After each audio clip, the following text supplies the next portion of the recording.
It's 9:38. You're with Laverne, and I am delighted to say that I'm with today's guests, Pet Shop Boys, Neil and Chris. Welcome. How are you? Very good. Nice to be here.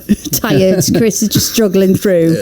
It's very early, Liz, really. It's ridiculous. For Chris, anyway. Is it? Is this basically dawn for you? Well, no, this is getting up time, isn't it? This is, moseying downstairs for a bowl of cornflakes. But you're just moseying into our studio to chat to 6 music listeners who adore you. So we really appreciate you for making the time. Thank you very much. It's really nice to be here. And, it's a big week, obviously. There's a lot going on. The new album is out tomorrow, and it's the culmination of a trilogy. Tell me a little bit about the story so far, this 3 records. With the trilogy, the trilogy has been made with Stuart Price, who used to be in Le Rhythm Digital, and he's also married to our manager. So it's a family affair. And we, on the spur of the moment, pretty much made an album with him about 8 years ago, or 7 years ago, I can't remember, called Electric, where we had a load of dance tracks lying around, and we decided to shove them all together. And for some reason, the album just turned out great. And we were doing interviews, and I, off the cuff, I should say, announced it was the start of a trilogy. And luckily, neither Chris nor Stuart objected to this. And so we did the album Super with them, which was, so Electric was very dancey, Super was more pop. And then on this album, Hotspot, we have a studio in Berlin where we go and write, and it's an apartment there. And we suddenly thought, why don't we get Stuart to come over to Hansa Studios and make something that sounds quite different from this sort of hyper-digital pop we've been doing. So tell me about that then. Hansa Studios, obviously a huge history. How did the history and the place that you were in make its way into the music? Well, they've got lots of very old analog keyboards just lying around. I haven't seen any of them before, actually, never heard of them or anything. And so we use them. We use the old desk that they've got, because normally even if you're in a proper studio, as we call a proper studio, you just tend to do everything through the computer, but everything went through the desk, and that gives a different sound as well. Is that the desk, Chris? I mean, is that the I don't think Bowie it's the desk? desk. I don't think it is, because the desk, the studio, is on a floor below, and it's now used for events. Ooh. So it's not used as a studio. There's you go downstairs, there's a sort of cocktail party happening. So we were upstairs but it was a very nice studio, and it's nice being in a proper studio. Because, the surprising things happen. Stuart also did a thing where he put 4 speakers in the live room and put the drums through one, the bass through one, keyboards through one, and the vocals through one, and then recorded it like a band to get the ambience. And so the album has got a very different, much more analog, I know I can say that on 6 Music. Yeah, you can. A very much more analog sound than our previous records. It actually sounds, although it's part of a trilogy, it sounds totally different. And there's a lovely guitar contribution from Bernard Butler as well. The very last song we recorded, which actually we ended up recording in London, is called Burning the Heather, and Chris wrote the music for it. And you can now get a program on Apple where you program the chords in and a guitar plays it in perfect time, and it's incredible. It shouldn't be allowed. It just seems really shouldn't be allowed. It's shocking when you hear it. It really is. So we got Bernard Butler, who we've met before, to come and play guitars. To replace the program. Yeah, and to put a bit of, his own stuff in. And that worked out really well too, yeah. Yeah, you've also released an instrumental version of this album alongside. You will be releasing alongside the regular. There's a special edition. Yeah. That came about actually not for dodgy marketing reasons, although it's sort of how it's ended up, but because the Japanese, I don't know if your listeners know, always need something else for the album. Oh? Because Japanese domestic records are more expensive than imports. Why they don't fix this, I don't know, but every time anyone releases an album, all other artists will know this, they say, and can we have 2 extra tracks for Japan?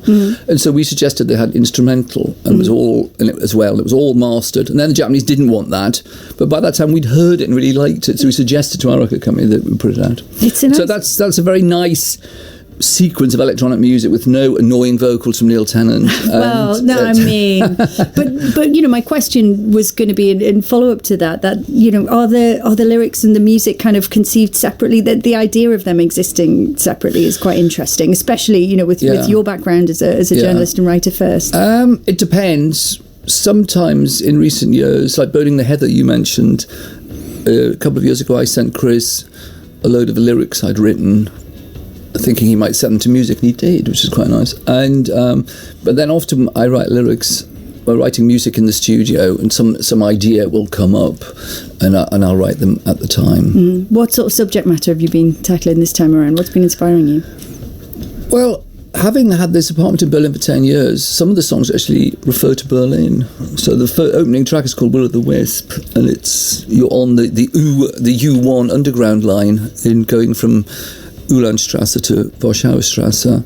If you get that the weekends, it's very much like a party train, which it says in the song, because people get on with bottles of beer and stuff, and they're all going clubbing near Warschauer Strasse. And then the second one is about going out in Berlin on a summer's afternoon. People who don't know Berlin always think it must be sort of grey and cold, and actually it's fantastic in the summer. It's got hundreds, or dozens anyway, of lakes around it, and you can go swimming and get your bicycle through in the forest, and it's sort of about that. Yeah. And what about your reflections on the city, Chris? I mean, obviously it's somewhere you know very well and have spent time in this apartment. I think you've had it for about 10 years or so, is that right? Yeah, gosh, it doesn't seem like that. Well, it's a nice place to go to escape from the hectic life of living in London. It's very slow, the pace is much slower, and it's a good place to work. You're not really troubled as much by things, and obviously we're in the same apartment, so we can work longer hours and work in the morning just after breakfast. 11 o'clock. 11 o'clock-ish, before going out for a cup of tea and a cake.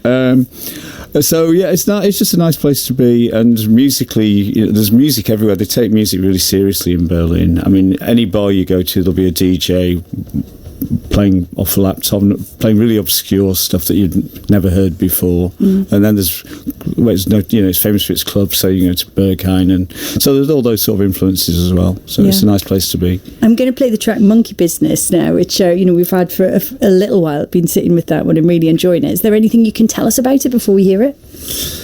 Well, we wrote this for the last album, and it came about because Chris and I were in Austin, Texas, and we were walking down a back street going back to the hotel after lunch, and a guy wearing a suit and a cowboy hat said, "Hey, are you guys the Pet Shop Boys? What are you doing here?" And I said, "We're playing a gig." I said, "What are you doing here?" And he said, "Me, I'm here on Monkey Business, just playing around." And I thought, thank you. Pet Shop Boys on BBC Six Music. This is Monkey Business. Neil and Chris, stay with me.